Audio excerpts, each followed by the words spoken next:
Good evening, everyone. Welcome to Rose City Politics. It is May the 12th.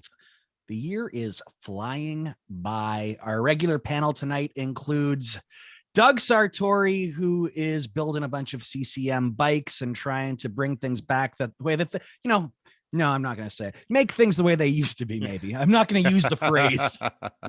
That's a wise choice, man. We're all trying to forget those years. We have Don Merrifield Jr. here as well. Don, how are you doing? I am always trying to make Canada great again, so I am on point. You did the thing. You said the thing. We tried to avoid it. I slipped up. That's my bad.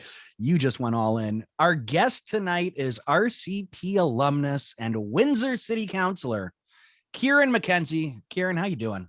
I'm doing great. It's nice to be home. It's great to have you here. It's been quiet without you, Don might even say. So we're try to address that tonight then.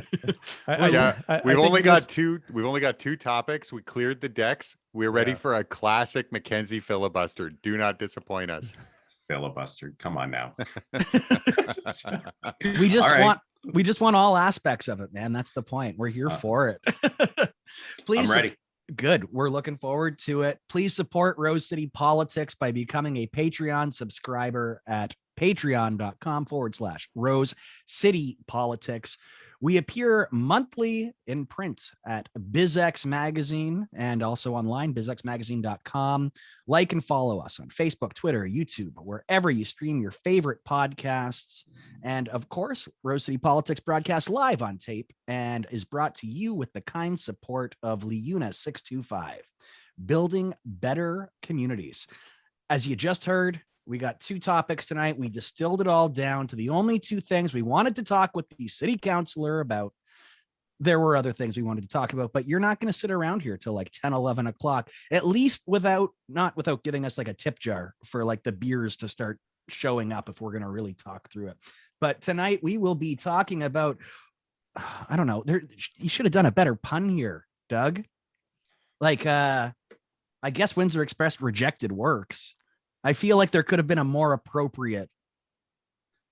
Well, a rejection is a block. Exactly. Yeah. You got to use the voice, man. You got to use maybe. Okay, sorry.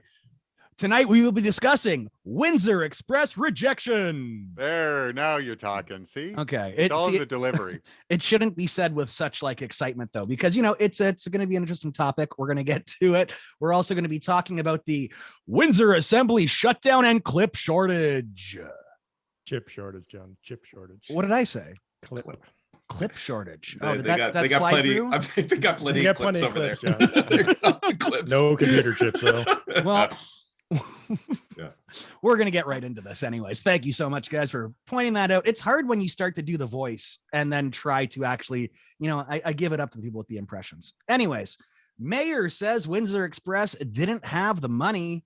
AM 800's Gord Bacon put this one out. On April 30th, the city of Windsor turned down the Windsor Express proposal to purchase and renovate Windsor Arena as a new home for the team.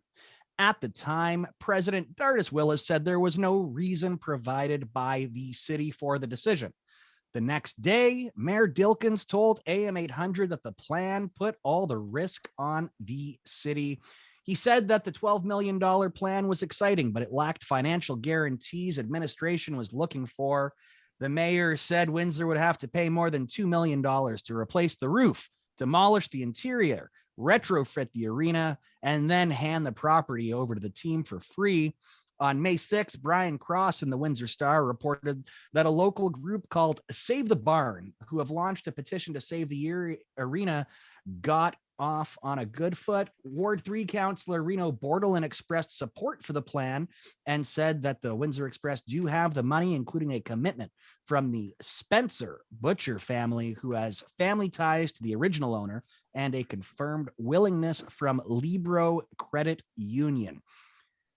Willis said each of these supporters are willing to put forward $5 million. Although Libro's regional manager, Lori Atkinson, indicated that more information was needed. The mayor was quoted in the Star piece as saying, "It's not that it's a bad idea, and I love the Express. That's the hard part here," he said Thursday, explaining that he wants them to succeed. He added, "But I can't just have my enthusiastic, I don't care if the numbers don't make sense hat on. It has to be what's the prudent decision for the city." He's getting really folksy in a way that doesn't really come across as the mayor. Maybe that's just my intonation right now. My suggestion would be to the mayor of the city that you should take the enthusiastic, I don't care if the numbers make sense hat and just throw it away. Yeah, just you don't need that hat. Get rid of the hat.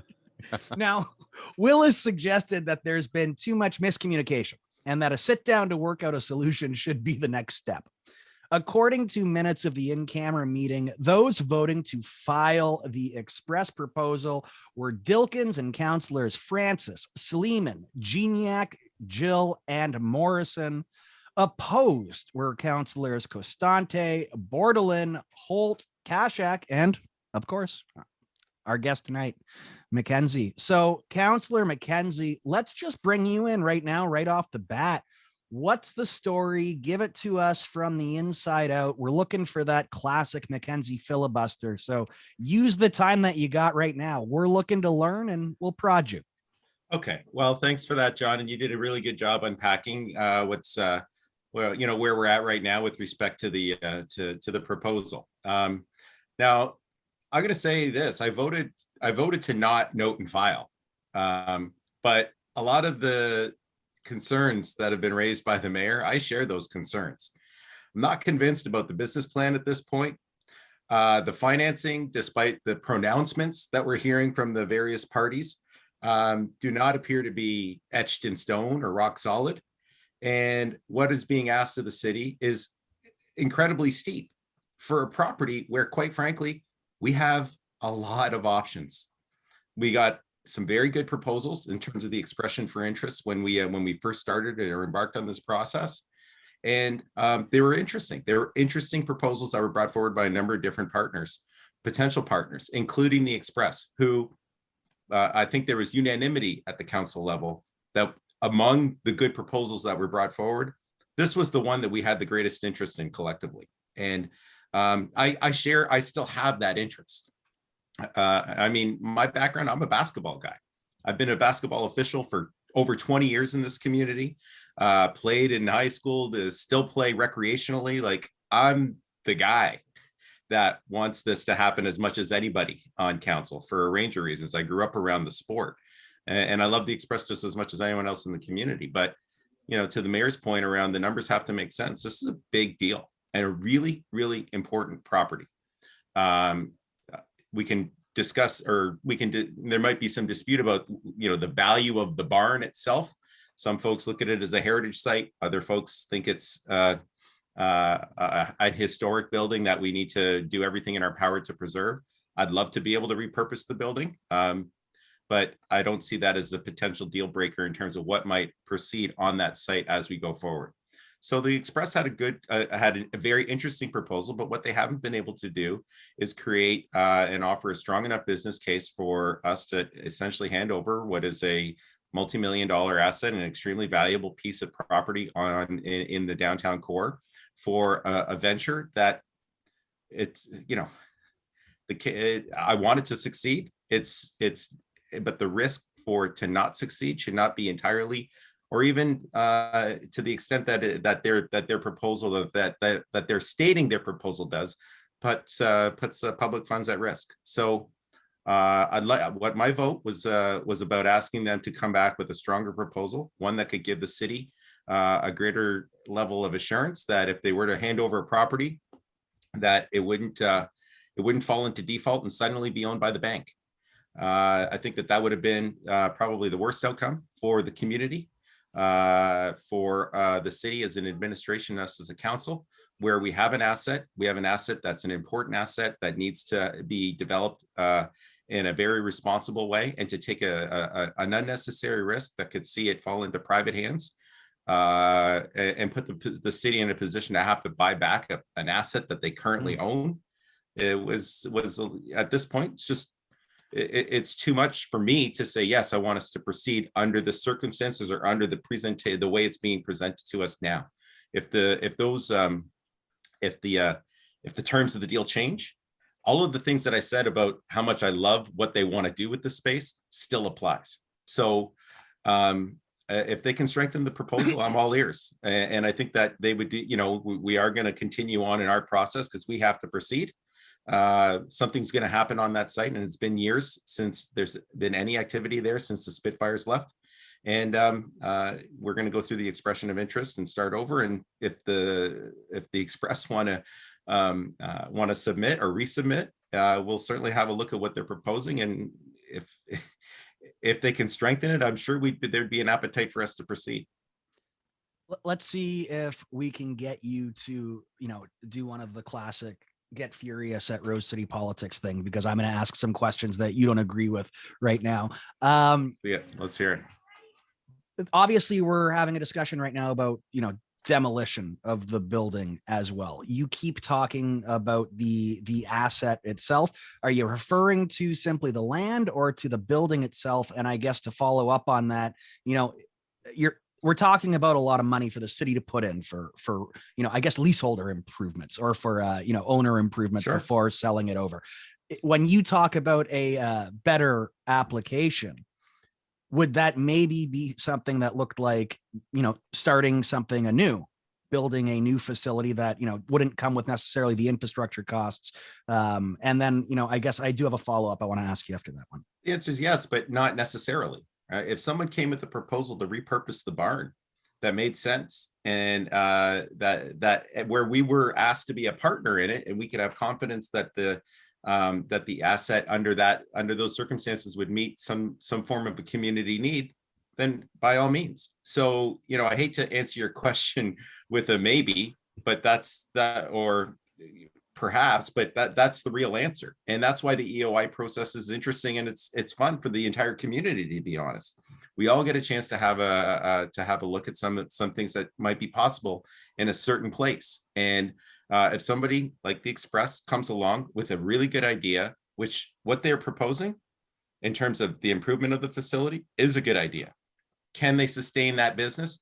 Do they have the wherewithal to be able to sustain what would be amount to a roughly $10 million mortgage over an extended period of time, based on what the purpose that they want to implement in that facility?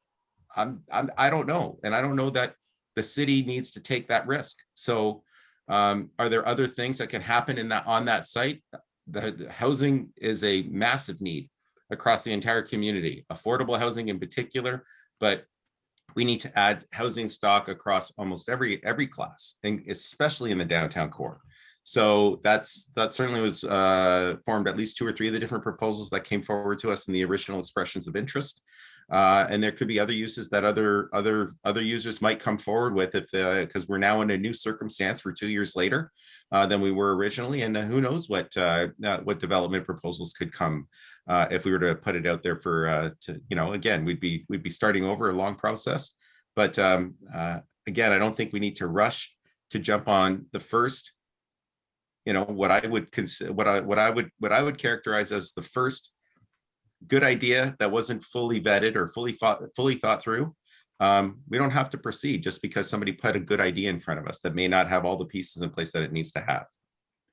Okay, I just want to jump in here, and Kieran, I want to be fair. I know that the stuff I'm about to refer to was before your time on council, but what strikes me about this, and obviously I haven't dug into the proposal, I haven't had the opportunity as you and your peers on council did to dig into the details of the proposal. But what strikes me about this, and particularly about the mayor's comments, he spearheaded Adventure Bay. Adventure Bay is a facility that loses more money, if I'm not mistaken, every year than the city stands to lose on this whole deal. And it just strikes me as curious where we choose to look the other way on a weak business case, which obviously the business case was flawed that was presented for Adventure Bay, because that, those numbers have never materialized. It's been a huge money loser year in, year out. and then the things where you know, a business case that I don't know if it's weak, but maybe a business case that needs a little bit of work gets rejected. And I think that that's the kind of thing that breeds cynicism in the community when you see something like Adventure Bay get pushed forward. And then something like the Windsor Express wanting to take a shot at being having a presence downtown doesn't get the same kind of support. Well, a couple of things there. First of all, I don't know the extent to which, you know, you talk about the support that we should be offering to the Express's proposal. They're a proponent for a development, for land that we're literally offering up for free. And in fact, in this case, it would be to some expense. So when we're looking at what are the possibilities there, I don't know the extent to which the city needs to be supporting necessarily a private development proposal where we're handing over a public asset. Now, your comparison is well taken. I understand that, and I think I don't know that it's a direct apples to apples comparison when you're talking about a public sector recreational facility and an amenity that the city was looking to offer the community. Whether right or wrong, you could it's I think it's much different than what we're going to do when we have a piece of property and an asset on that property and are looking to put that out to tender and asking anyone to come forward with a good idea. They came forward with the idea, the numbers aren't there. Is it up to the city to make their numbers work, or is it up to the proponent when there's a myriad of other proponents that have made offers to come up with a stronger business plan? So I guess if, you know, to look at your question, that word support, to me, I don't know that we needed to support them to bring forward a better deal for us. They needed to come forward with a stronger pitch. It happens in business all the time, by the way. Real estate deals fall apart for a myriad of different reasons, and you know, maybe no one's at fault because of it. It's just the partners couldn't come together around what the terms should be, and I think that's where we're at. I think what we're seeing, though, as a public, and myself included, see something we really want. I would love for that facility to look like it looks in the drawings that they've showed us. That would be amazing. And for some of the activities to happen there. Yeah, so that, I guess, is where I get, you know, I'm a little confused, and I take your points, and I think they're good points. You talk about how exciting the possibility is and how great it would be and how much you'd love to see the Express downtown. The mayor had expressed similar things, and I take your points. I mean, you can't take something that isn't quite suitable and not do your due diligence because it's not suitable. But Dardis Willis indicated that there hadn't been any communication from the city. I don't know if that has changed since that piece was written on April 30th. Do you think that there's an opportunity to have further conversations so that if they do choose to come back in a second round of EOI, that they would stand a better chance of success? I think that they know exactly what they need to do in order to be successful, if they want to be successful with this proposal. The question is, do they have the partners and the means to be able to do those things? And one thing, and I am a fan of the Express, I'm also a fan of Dardis Willis. I take issue with the characterization that there's been a lack of communication or a lack of willingness to work with the Express and the WEXA group. I take strong exception to that. I think that that's been mischaracterized publicly. And there's been plenty of discussion. There have been plenty of opportunities for partners to understand the positions that everybody has, and for the things that need to happen to be put in place. And whether or not that's had, I'll just say it's happened. All of those things have happened. Communication, from my perspective, has not been the issue. It's whether or not not the demands, but the things that the city asked to see in place or needed to have in place in order for them to proceed. Those things are well understood and, frankly, not met by the proponents. That's why we're at where we're at. It has nothing to do with people not understanding or a lack of communication. That is false. All right, I have a few questions. Aside from just building a basketball court, the proposal did include other facilities and other uses for the building. Can you tell us what they were planning on doing anyway? Well, yeah, there was the idea of the old Waterworld facility, and that sort of and for the potentially there to be some sort of a leaseholder arrangement with the YMCA. That frankly, that was never going to be. They pulled out, right? You know, who pulled out? At the end of the day, okay. Yeah, no, it's complicated because I think the YMCA had some interest in potentially operating out of that facility, but certainly weren't in a position to be able to bring capital dollars into the equation. Now, I think that perhaps they were looking at rolling that in if the Express could have been sort of an owner / lease landlord to a potential tenant there, the YMCA being the partner that was discussed, but that piece of it never came together. It was an idea that never, came to its full fruition, not because the city did anything. Again, this is the Express's deal, coming to the city saying, we have an idea here, and we have this other partner over here that potentially could be a part of it. Okay.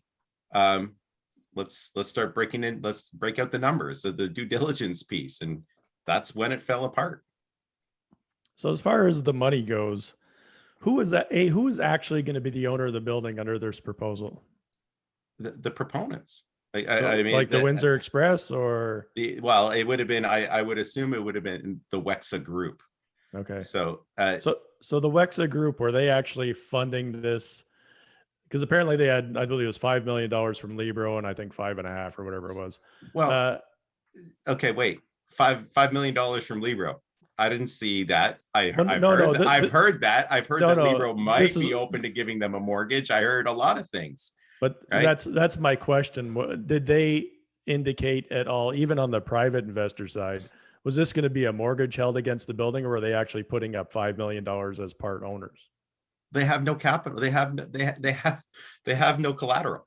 So it was going to be an unsecured mortgage with the property that the property was the capital. So basically they were asking, this is real estate, Don, asking all these questions. Sure. So basically they were trying to propose a $12 million proposal with about $10 million in either private mortgages or from Libro Credit Union, and wanted the city to put up the other $2 million, and the Windsor Express group would own the building. That's a good way to frame it. All right. Well, I'll take the land, and only give me $1.5 million, and I'll sit on that. I just saved you $300,000. I mean, that's what I'm saying, right? Like, with the utmost respect to people that want to do good things in the community, including the Express. Like, I thought you were going to say to the utmost respect of us, you're the panelists here tonight. But you guys include, you guys do great things all the time. I mean, this show is a great thing. Obviously, it's a tremendous community service. Just leave that. But no, but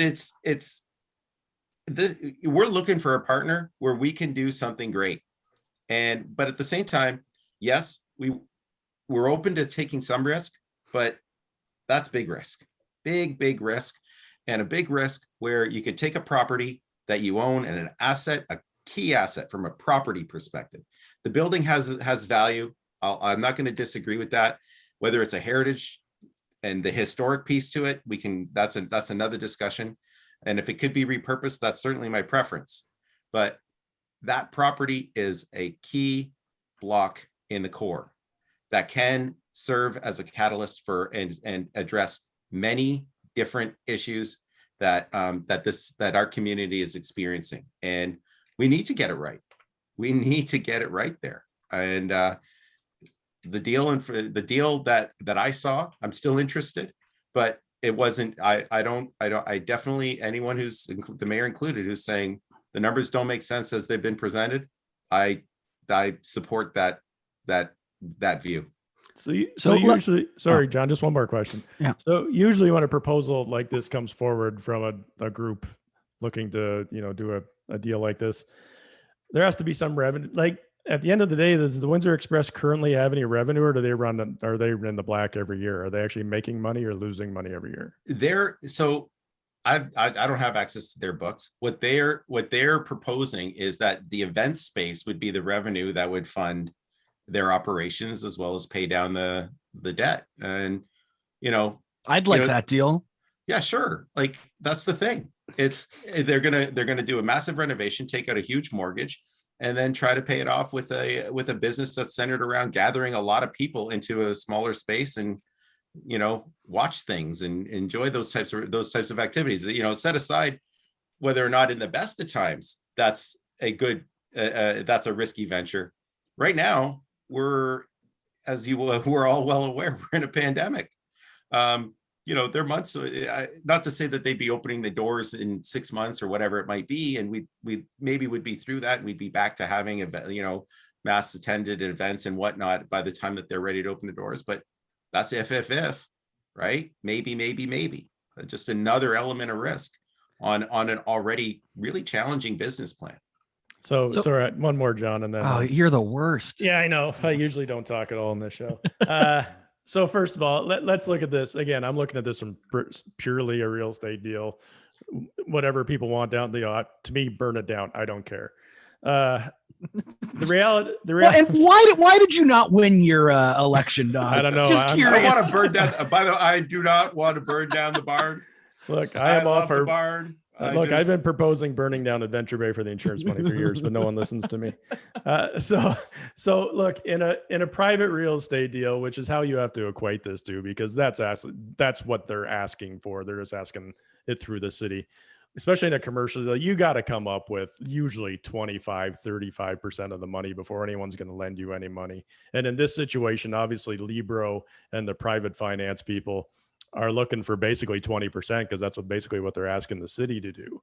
So if anybody came with this proposal to a private developer, after they got done laughing them out of the building, they'd probably, light their car on fire for wasting their time, because this makes zero sense at all financially for this city to do this. And as much as I like to beat on the mayor every, chance I get, he's actually doing the smart thing. You're doing the smart thing. There's no way this makes financial viability sense for the city. And if the city did it and it all went to hell in a handbasket, like it will, because it'd probably never even get built, we would be doing this show saying, why'd the city screw this up after the library deal, after all these other deals?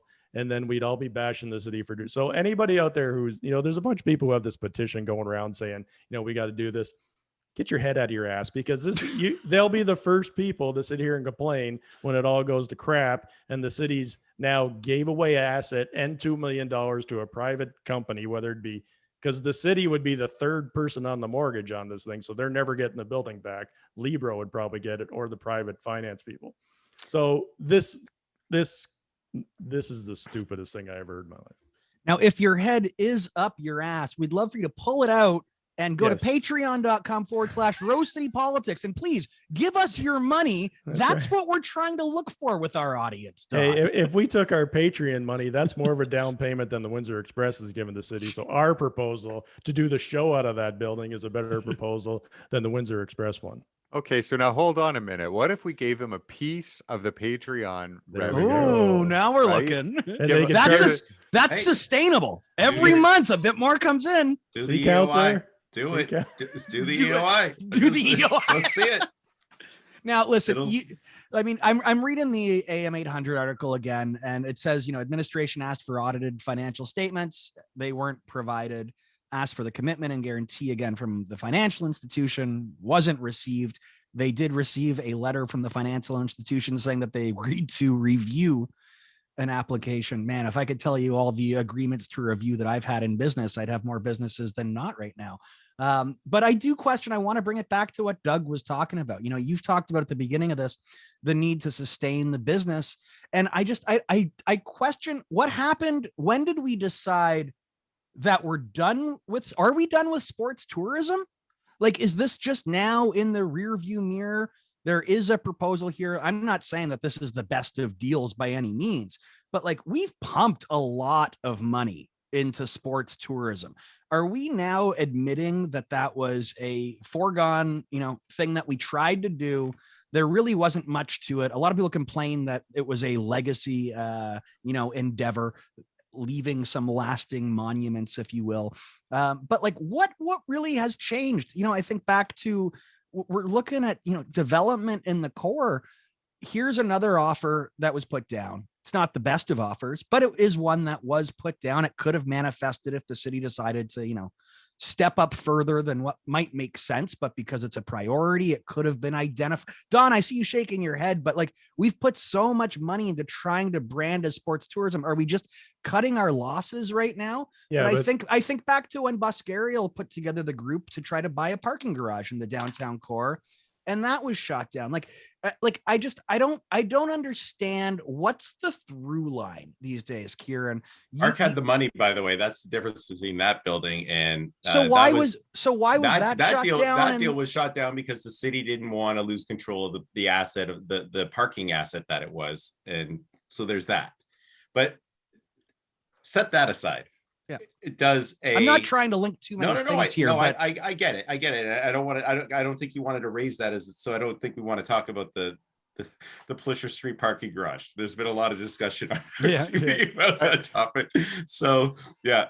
So but the idea of us not proceeding with an expression of interest that's in the athletic sector as a city abandoning sports tourism as a focus within their tourism strategy. I don't think that again is, I don't think you can say that that's the case. You have a private development proposal that's come forward that the city doesn't think that the numbers make sense. It's not an initiative that was necessarily launched by the city in that space.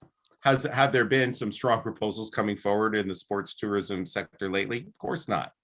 We're in a pandemic. There's no tourism at all. There's zero tourism.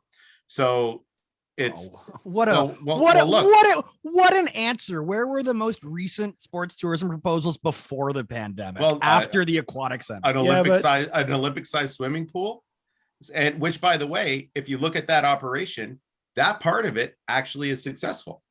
So it's are we full bore, making investments every day in that space? No, we're not. Is it still a sector that's worth paying attention to, and something that can, and that whole idea, the notion, I definitely support the idea of a sectoral tourism strategy for our region. I don't think that people come to Windsor because it's such an exciting city. It's not New York, it's not Detroit, it's across the river from Detroit, but it doesn't have some of the same amenities as Detroit. What are you doing? Are you pulling a page out of the Don Merrifield re-election book? Like, what the hell is this? What I'm saying is that when we look at the specific amenities that we have in our community, those are things that can bring people here. We have some incredible environmental attractions that it lends itself to, quote, an environmental tourism strategy. We certainly have, and on the sports tourism front, it's already been proven that it is that pool can draw people into the community for events where they would otherwise never come to the city of Windsor. So I still think that there's merit to the strategy. I don't think that you're seeing investments right now because we're in a current situation. But certainly the fact that we've looked at this particular proposal and said the numbers don't make sense, I don't think that's the city of Windsor abandoning the notion that sports tourism is sort of a way to sort of generate people coming to the community. Well, this isn't really a sports tourism thing. This is a property development plan. I agree with that. It just happens to be that the owners or potential purchasers own a sports team. It's not like the city is spending $50,000 to promote the Grand Prix and hoping people will come here. This is somebody going in there trying to get a city asset that is probably worth a couple $1 million just as it sits for free, and taking on no risk because they have no risk financially because they're not putting any money down. And if the proposal doesn't go through, the reality is, like I just said before, the city's not getting that building back unless they pay off those other two mortgages, or those first and second mortgage companies are going to take over the building. So basically, this is a group of people who want the city to give them $2 million in a property and not ask any questions, which is just foolish. It The Merrifield McKenzie Alliance. That's right. It's Never like the good old seen- days, isn't it? Taking these liberals on head on right away. there definitely is a conversation for a future show about how, you know, we've always talked about the faux fiscal conservatives and the progressives and the oppositional alignment that existed. Now you're coming into actual alignment, and This it is the doesn't make for horseshoe good theory. programming. Yeah, this is the it's- horseshoe theory right here. It's not good. It's true. Merrifield and Sorry. McKenzie, more alike than they are different. That's right. They always, This one. they There's always an, say you have a better chance to get conservative to vote NDP than you do liberal, and they're probably right. That is true. I hope you're all I know. you're taking notes for your Ward 3 Essex run, Merrifield. That's right. I voted for Bob Ray, just so everybody knows. I'm going to put that out there. Smart man. Good Yeah, going, that buddy. worked out well. We'll move Sorry. on. To, Yeah, oh, Karen. no? We'll move on to the next topic tonight. Windsor Assembly shutdown shows need for made in Canada solution of those clips or chips. Is it? Xander Brockwell put this out. AM 800, a microchip shortage has called the Windsor Assembly plant to be shut down for more than a month. This is, of course, after a lot of other months of shutdowns for this same issue as well. President of APMA says the supply chain issue is caused by unprecedented global demand for microchips and a miscalculation by auto companies about anticipated demand. I don't buy that. Volpe says, though, that this highlights the need for a made in Canada solution. I am not against anyone trying to advocate to, you know, bring more manufacturing onto our shores. I just don't know if I see that through line. Although Volpe does say what's important to be manufactured locally. I think we've gone through a once in a lifetime event here with COVID, and we realize it doesn't matter if they might be a little bit cheaper somewhere else. But in that once in a generation crisis like this, you don't want to be looking around. You know, I guess I'll put on my, you know, observer hat here. Everyone is looking around right now. This chip shortage is primarily due to as I understand it, and Doug, I think you've got a better handle on this side of things, due to a lack of inputs of the raw resources at the moment right now. We saw at the beginning of COVID when everything really shut down, there was obviously supply shortage. We're also in the midst of am I wrong with this, Doug? You know, a massive crypto Bitcoin boom right now, and I can't go buy a video card for my computer, and it's because of this new financial sector that's built of people, you know, destroying rainforests. Well, that's not new at all. That's sort of how it's always worked. But, you know, using their home computers to be able to build financial portfolios. Now, I'm not asking you whether or not he's right or wrong. I'm just giving you this opportunity, Doug, to let me know, am I right with that as the setup to this? I think Volpe, Flavio Volpe, who we had on the show recently, I think he's pretty close in terms of what's going on, and the stuff you're talking about is a factor too. I'm far from an expert on semiconductor manufacturing, but my understanding of it is that there's a couple things happening here. One is that across all sectors, there's a high demand for semiconductor products right now, and not just the automotive sector. So that's creating problems for everyone. My understanding is that Samsung is considering skipping a generation on their latest phone because there's a chip shortage. Beyond that, auto manufacturers tend to not purchase cutting edge technology. The technology that goes into cars tends to be stuff that's been around for a while. And the challenge that creates is that the capacity is the capacity. Nobody is going to go buy or go and invest and build a factory to build 10-year-old chips. So there are a couple things happening here. And I don't totally disagree with the stuff that Volpe said, except that, and where I disagree is that this is an argument for standing up a Canadian microchip industry. If we had factories in Canada, unless we were prepared to, for the government to step in and deny the export of chips so that Chrysler could continue to build cars in Windsor, the same thing would be happening. We would still have a constrained supply because there's only so much manufacturing capacity out there. I don't see this as a good reshoring argument.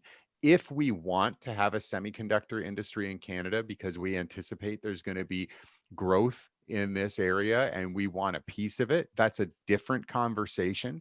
Even if we do, I feel like we want to have the piece of the market that is a more than 50% market share in the US right now, which is design of chips.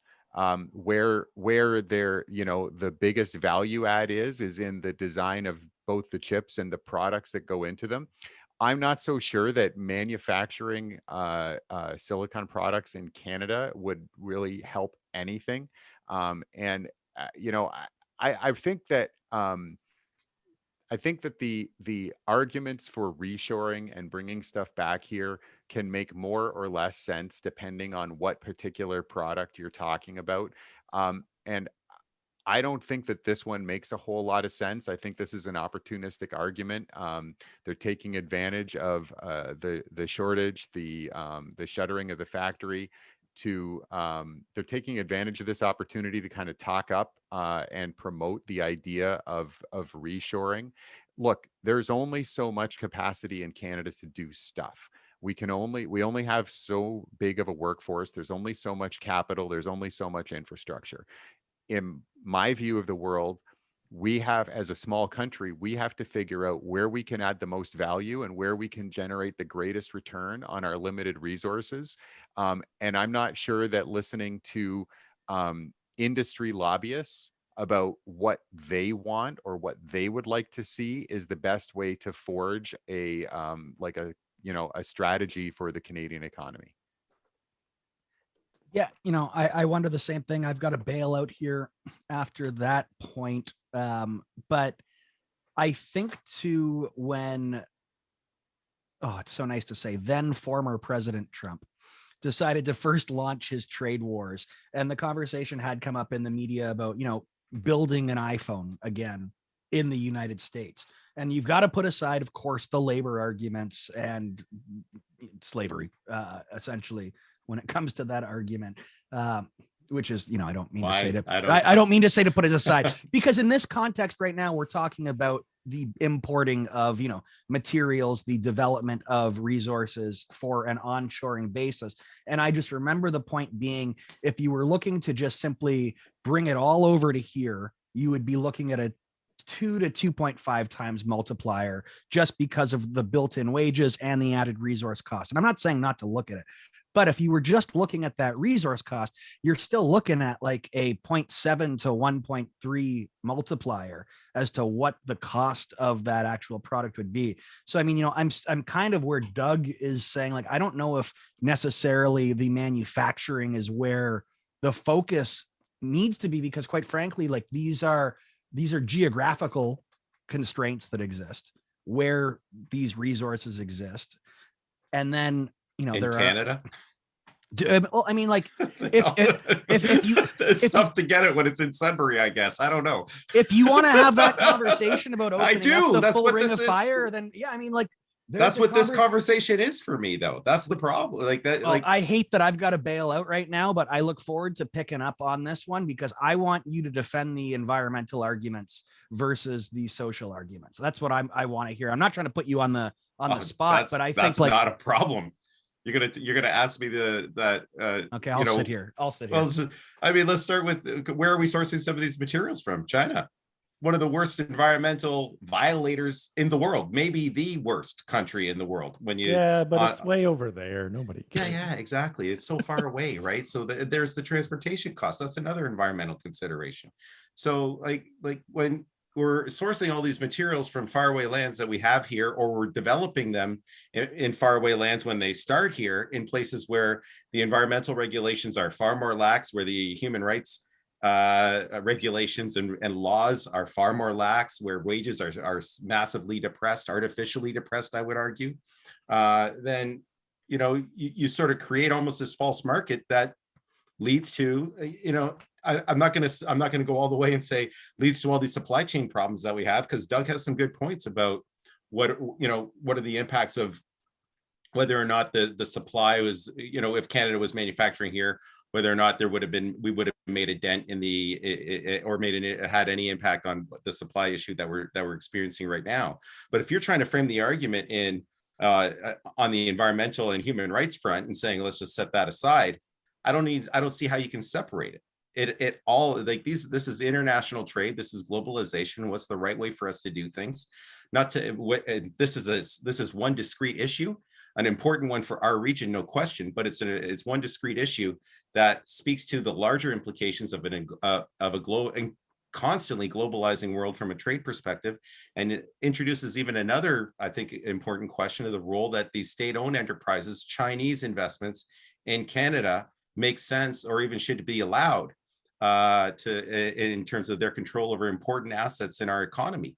They're operating, those companies, those Chinese quote unquote companies, are operating as state actors in our economy, competing against other companies that are in the financial, are operating as a company would normally operate as a financial entity. A lot of the Chinese companies that own critical assets in Canada are operating as state actors.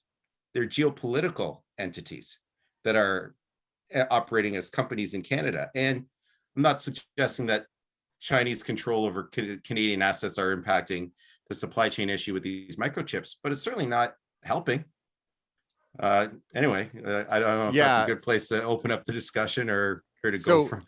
Well, let's keep this going. And Don, we'll give you a chance to jump in just a moment, I guess. I'm not here to argue for the conduct of the Chinese government or labor conditions in China. I think those are real issues that need to be discussed, and we have to think about how we can use the tools that we have in terms of our purchasing power and the purchasing power of our international partners to put pressure and to improve conditions in China. I think that there are tools besides using that as a rhetorical argument for for doing something here that we may want to do for other reasons. Canada is a small country in terms of population on a global scale. We are dependent on exports for the health of our economy. I don't see that changing in the foreseeable future, and I think we can have conversations about bringing certain capacity X, Y, or Z back. But to the extent that capacity is not to borrow a phrase from Don, the highest and best use of our human resources in this country, we're making a sacrifice to do so. And it may be a sacrifice that's worth making. We identify and support strategic industries all the time.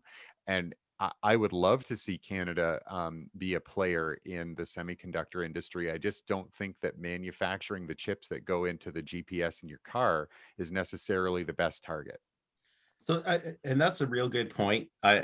Whether or not the finite resources that Canada has from a human capital standpoint, and that has always been, if you look at Canada as sort of what we export, we are one of the only G8 countries in the world that exports the volume of raw materials. We're the highest, I think, G8 country in terms of the export of raw materials out of any of those other countries. And there's a reason for that. It's the exact reason that you just articulated, Doug.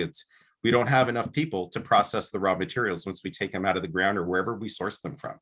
And we have to be strategic about what we do. But I would argue that this is an industry that we probably should have been ahead of the curve on. We tried to do that with gasoline with Petro-Canada, and that had, you can debate the merits of the success of that venture. There was I would certainly argue that there was a lot of jobs that were created, and that resource sector was the development of the resource sector was assisted by that venture. Whether it should have been sold off and privatized, I know what Don thinks about that, but I may not have the same view. The point being is that was that venture, public sector venture, was used to kickstart an entire sector that now the Canadian economy, and certainly the Western Canadian economy, is entirely built around. Whether it's too concentrated, you can argue whether or not that was a good thing or not, but the bottom line is it created a lot of economic activity. And I would argue that those types of investments, when we have the opportunity, we have the raw materials to build microchips in this country, there's obviously to export those raw materials and have them developed in other places, and then just to re-import them, or to need to have them re-imported to support key industry. I think it's one of those things that feels like there's something fundamentally wrong.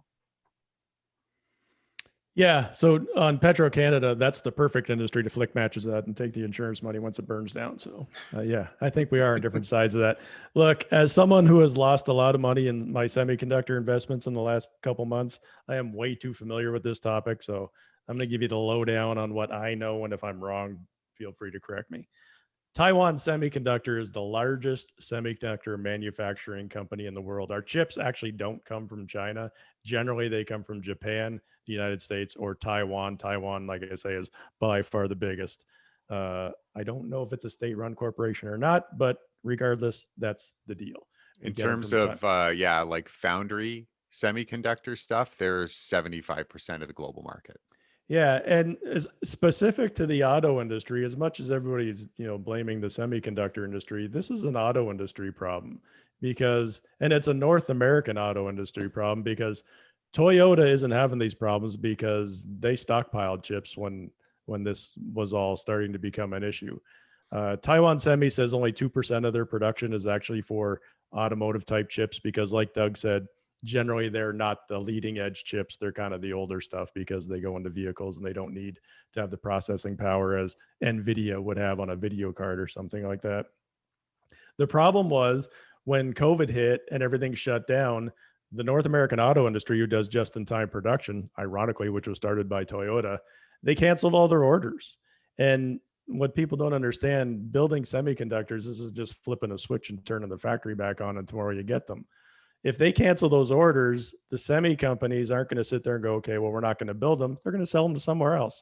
There have been talk that the Chinese ended up stockpiling millions and millions and millions of semiconductor chips and kind of artificially caused this problem, but that's another discussion.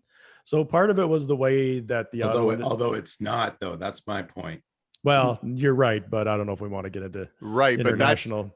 But let's dig into that, because that is adroit maneuvering in a limited market, right? We may like it or not like it, but what you're describing is that Chinese state firms saw an opportunity to gain an edge and took it because of poor planning by North American manufacturers. But Doug, that would be different if that actor, that Chinese actor, was another business and operating under those parameters. Well, it is, but they're all state-controlled businesses. But that's what I mean. So they're operating, private. They're doing geopolitical work. Sure. But that's not happening. Like,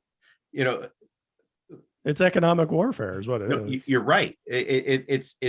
So businesses should compete in the business world. Countries compete in the geopolitical world. China's competing against businesses in the financial world, but leveraging those advantages of all of the state backing that they have to affect the domestic economies where they want to affect them with their state-owned companies. They're not competing to make money. They're competing to leverage political interests. Yes. That is wrong. And that needs to be regulated. And it's not. It's trade at all costs. And this is something that has been a discussion point in trade circles for a long time and continues to be ignored. State-owned enterprises should not be looked upon as having the same access as a regular business in domestic economies. They're not treated differently, or not treated differently enough. And I don't know if it fits perfectly within the semiconductor discussion. You've educated me to some extent on where they're being sourced from, but China's involved. And if they're cornering the market to screw things up and to leverage other countries for other things that they're looking for, because they need to keep their economies running, because this one component or piece is fundamental to a huge amount of people, to their economy on a wider level, I see that as problematic. So Kieran McKenzie supports the Trans-Pacific Partnership that was about leveraging all the other countries around China to make sure that they didn't take advantage of situations like this. Pipeline politics is a whole different entity, and there's a lot of reasons why you could support notionally a project and not support the implementation of it. And there's plenty of concerns that have been brought forward by almost every single pipeline project that I've ever seen with respect to First Nations. It's just starting with First Nations community consultation and whether or not those communities are being appropriately compensated and protected for the infrastructure that's going to make private interests a lot of freaking money. Well, I was referring more to the trade agreement, the Trans-Pacific Trade Oh, Agreement. is it the TPP? Sorry, but okay, so there that's a whole other one. First of all, but that was China, part of the reason they were doing it, because I mean, look, everybody in the world knows what China does. I mean, this isn't, we know, and who are we? So I mean, part of the reason was you were going to leverage all these countries around them with the big, EU, us, North America, to try to put a stop on this fighting, because you're never going to stop China from doing this unless everybody gets on board and does this and starts taking some of that manufacturing out. Japan is expanding their manufacturing for chips. Intel just announced they're going to have $20 billion manufacturing facility down in the next 2 years. So they are trying to go about these things. But as far as this specific topic about the automotive sector, this isn't something that happened to us. This is something we did to ourselves. The auto companies here did to themselves because of bad planning, and that's all it was. And I don't think we should be trying to use this as a way to, now we're going to become insular like the United States did under Trump. We're going to build stuff that it just doesn't make sense. I think your point about the raw resources we have, of course we have those. We should maximize those as much as possible, but to actually fabricate chips here, it doesn't make any sense. Our population is the size of California. It's like California saying we're going to manufacture our own chips and not send them to anywhere else in the world. Yeah, sure, I think I think this is a place where Don, we import a lot of rhetoric from the U.S. and I don't mean that to be like a discussion shutdown. I think there's a lot of conversation that happens in the US about these issues, and it informs a lot of people's thinkings. But a country of 350 million people has a lot of different options that a country of 35 million people. And exactly, yeah. I just think we have to be real strategic and think real hard about the direction we want our economy to go. I would much rather see Canada be the number one player in a couple of important industries or a couple of subcomponents of important industries than chasing the shiny object and trying to spread ourselves across every possible sector, which we cannot ever do. So that's interesting. And first of all, I just want to go back to the TPP, but I want to address that point as well. The issue with TPP was reciprocal access for certain sectors, in particular automotive. That was for me a big stumbling block. We weren't going to be able to import an equitable amount of, specifically to Korea, of automobiles into their market. We were going to take all the Hyundais we could get, and we weren't going to be able to send as many back or anywhere close to the same number back. And that was one of the main sticking points, is access to manufactured products. And that was a trade-off that was made actually for the agricultural sector. But anyway, having said that, so there were some components of that deal when you go under the surface, I think that underpins some of my opposition. But to the point of, we should just be involved in a couple key industries and be there. And that's, to me, when I look at what Canada has, what the biggest advantage that we have globally over every other country in the world, literally every other country in the world, aside from maybe China and Russia, is land and the things that are inside the land. And we just ship it out. And we don't have to be major players in all of the different industries that could be serviced and sourced by these products. But we could do a little bit of value add on all of them to be part of that supply chain, so that we have leverage when these global crises come up, that we can interrupt the supply chain on something and use the different tools that we have that people use in trade wars, if you will, to be able to get and to frankly protect the key pieces of the Canadian economy. When you're just shipping things out, and like the lumber disputes that we've been having that we've had with the United States for decades now, and it all centers around they don't like it when we jack the price up a little bit for raw lumber. because it has such a cascading impact through their entire, because they do all the value add in there domestically to the lumber that we send to them. We should do at least a little bit of it here, in my opinion. I think we should be looking to sort of diversify and, take a little piece of all the things that we have, develop the ring of fire responsibly and appropriately, and not only just get the stuff out of the ground, but then do it sustainably, and then do some value add here so that we can, I think that actually it's good for the global markets. It's also good for the domestic market. And you don't have to be all the way full supply chain, upstream, downstream, invested in all of these industries in order to have a piece of the development of a raw material, in my opinion. Okay. Anything from you, Donald? We should probably wrap up. We're just about at the end of our hour. Well, based off of what Kieran just said, I assume he's a big proponent of pipelines going across the country and building refineries as opposed to shipping it all down to Texas. So we're on board on that one. I'll see you at the next conservative meeting there, Kieran. I'll just say this: a responsibly built pipeline is not the worst way to transport a raw material from one place to the next. Well, it's better than all the other options. The question is what's in it, and are all the people that are affected by what you're building appropriately protected and compensated to do it? So, just not to move bitumen necessarily. Yeah. Well, I encourage people not to lick pipelines if they're going through your neighborhood. It's probably not the safest thing to do. Yeah. Stay safe, people. Stay safe. The regular segment on this show for your consideration, in which we each bring a topic to the table, which can or cannot be followed up with discussion. Kieran, I understand that you have something for our consideration tonight. I do, and it's something that that the entire region needs to be considering strongly. There's been a discussion that's just fairly recently been initiated around whether or not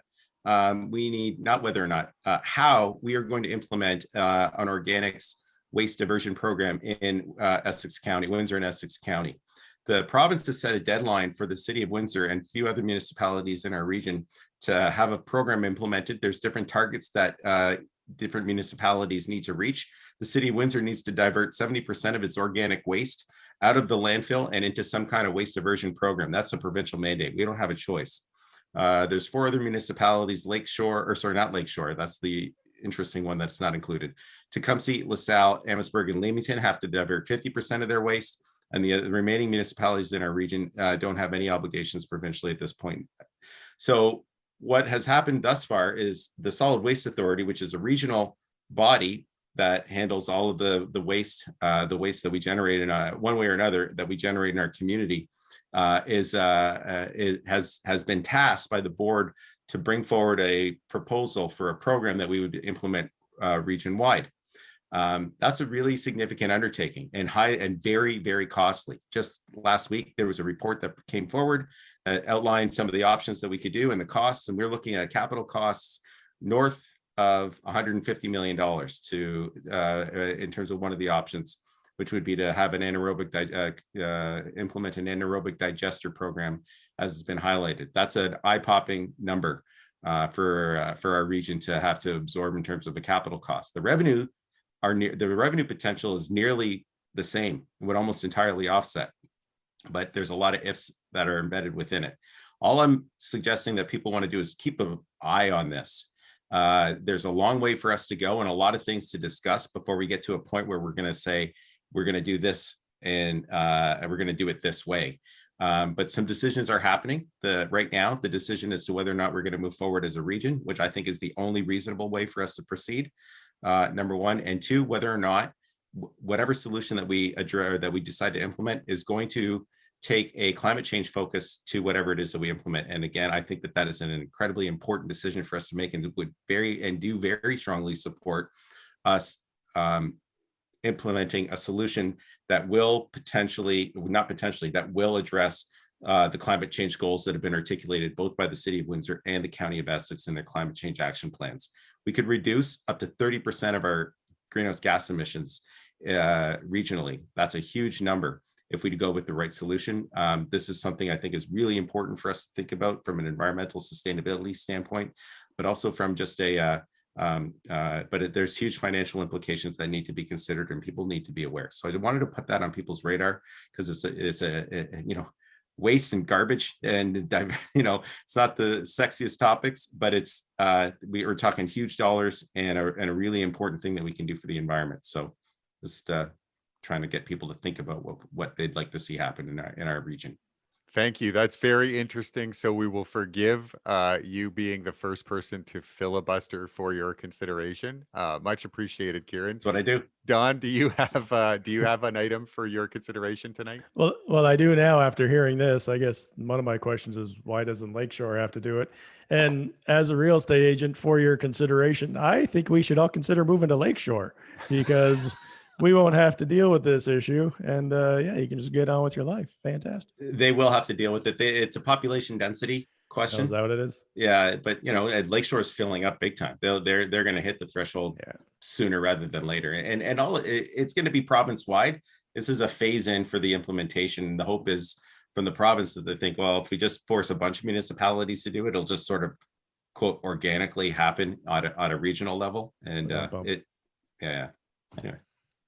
For your consideration. There you go. All right. My item for tonight is I wanted to bring folks' attention to a new group in Windsor, Essex, Thrive Amherstburg, thriveamherstburg.com. It's really interesting, and maybe we'll look into having some of these folks on the show in the future, because it's an organization that looks like they are trying to take their community in a particular direction, and they're using some interesting tools to do so. The mission of Thrive Amherstburg is to inspire a thriving community through creating connections between best practices and good local governance. What it looks like to me is a group that is bringing some intellectual and financial heft to try to drive a bit of an urbanist agenda in Amherstburg, which is really quite interesting, and I think it bears watching for your consideration. Keep an eye out. They have a Facebook group? Not that I'm aware of.